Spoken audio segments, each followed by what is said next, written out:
শুভ সকাল বন্ধুরা, আশা করছি তোমরা সবাই ভালো আছো। আমিও খুব ভালো আছি। তো চলো এইভাবে দিনটাকে স্টার্ট করি। আজকে সকালবেলায় উঠে আমি টিফিন বানিয়ে নিয়েছিলাম, আর ওকে ডেকে দিয়েছিলাম। আজকে সত্যি কথা, ওকে ডাকতে ডাকতে একটু দেরি হয়ে গেছে, কারণ ঠান্ডা পড়েছে বাচ্চাদের, তো অবস্থা খুবই খারাপ। ওরা ঘুমিয়ে পড়ে, সকালবেলা উঠতে পারে না। ওদেরও দোষ দিলে হবে না।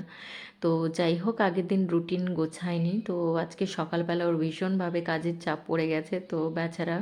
তো আমি ওকে বললাম যে আমি রুটিন গুছিয়ে দিচ্ছি, তুমি রেডি হও, বাথরুমে চলে যাও। তো ও বলছে না মা, কোনো কিছু মিস করে যাবে তুমি। তো সেই কারণে ও রুটিন টুটিন গুছিয়ে নিল। তারপরে ও ফ্রেশ হয়ে চলে আসার পর আমি ওকে রেডি করাচ্ছিলাম।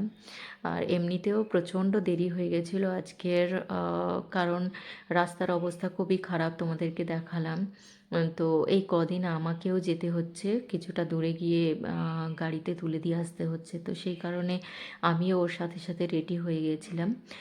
আর কিছুতেই সোয়েটার পরবে না। আর সকালবেলাটা একটু ঠান্ডা হাওয়া দিচ্ছে, তো সেই কারণে ওকে সোয়েটার পরাতেই হয়। ও কিছুতেই এগুলো, বিশেষ করে টুপি, ও কিছুতেই পরতে চায় না, এটা একটা সমস্যা আমার। তো যাই হোক, ওকে রেডি করে নিয়ে দূরে যেতে হয়েছে আমার, গিয়ে স্ট্যান্ডে গিয়ে ওকে বাসে তুলতে হয়েছে। আর যদিও বা ছোট গাড়ি হলে ঢোকে, কিন্তু বড় গাড়ি ঢুকতে চায় না, তো সেই কারণে আমাকে যেতে হয়েছে।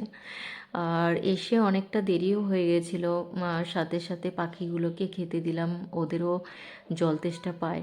তো সেই কারণে ওদেরকে সকাল সকাল আমি খেতে দিয়ে আজকে সব কিছুই আমার একদম দেরি হয়ে গেছিলো। তো যাই হোক, আমি এসেই চটপট পাখিগুলোকে খেতে দিতে শুরু করে দিয়েছিলাম। আর এর সাথে সাথে মানে ও স্কুলে যাওয়ার পরেই আমার সমস্ত কাজ পড়ে থাকে, সেগুলো চটপট করেই 1 ঘন্টার মধ্যে আমাকে কমপ্লিট করে নিতে হয়। তো সকাল শুরু হলে কখন যে সময়টা চলে যায় বোঝার উপায় থাকে না। মানে কাজ করতে করতে ঘড়ির দিকে তাকালেই আজকে এখন দেখছি 7টা বাজে, তখন দেখবো 12টা বেজে গেছে, এইরকমই একটা সময় চলে এসছে। মানে কাজের মধ্যে থাকলে ঘড়ির দিকে তাকাবারও সময় থাকে না। তো যাই হোক, আস্তে আস্তে খেতে ওকে দিয়ে দিলাম, দিয়ে নিজের জন্য একটু চা বানাতে চলে এলাম। সত্যি কথা বলতে কি, সকালবেলাটা ঠান্ডা হাওয়ার জন্য আমার এমনিতেই ঠান্ডা লেগে যায় সব সময়। তো সেই কারণে আমি চেষ্টা করি সকালবেলা একটু মিছরি দিয়ে চা খেতে। তোমরা হয়তো কোনো কোনো সময় মিছরি দিয়ে চা খাও না। তো আমি এটা শুরু করেছিলাম, আমার ছেলের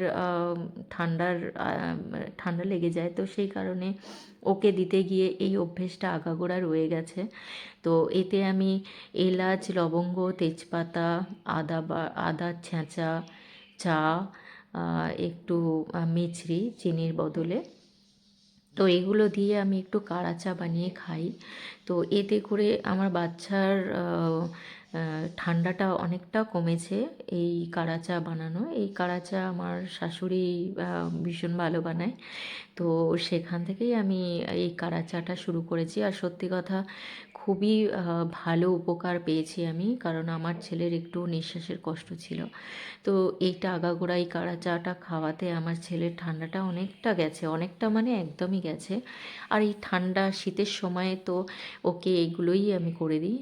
যাই হোক, এর মধ্যে অনেক কাজ আমার কমপ্লিট হয়ে গেছে, স্নান, পুজো করা সব হয়ে গিয়ে আমার আজকে দুপুরে মেনু তৈরি করে নিয়েছিলাম, পকোড়া, ডাল, স্যালাড, আলু সেদ্ধ, এগুলো। যাই হোক, ও স্কুল থেকে ফেরার পর আর ভিডিও করার সময় পাইনি। ওকে খাওয়ানোর পরে একটু রেস্ট করিয়েছিলাম ওকে। তারপর সোজা বেরিয়ে গেছি রেডি হয়ে কম্পিউটার ক্লাসে। কম্পিউটার ক্লাস শেষ হওয়ার পরে দেখো, বাড়ি ফেরার জন্য দেখো কত বড় লাইন, অটোর লাইন, এটা হচ্ছে অটোর লাইন। প্রচণ্ড ভিড় হয়ে যায়, মানে একদম 5টা থেকেই লাইন পড়ে যায় অটোতে। তো যাই হোক, আমরা অবশেষে লাইন কভার করে গাড়িতে উঠে পড়লাম। আর ফেরার পথে বাড়ির কাছাকাছি একটা দোকান আছে, এখানে মুড়ি ভাজা হয়, সাথে সাথে বাদাম ভাজা হয়। তো এখান থেকে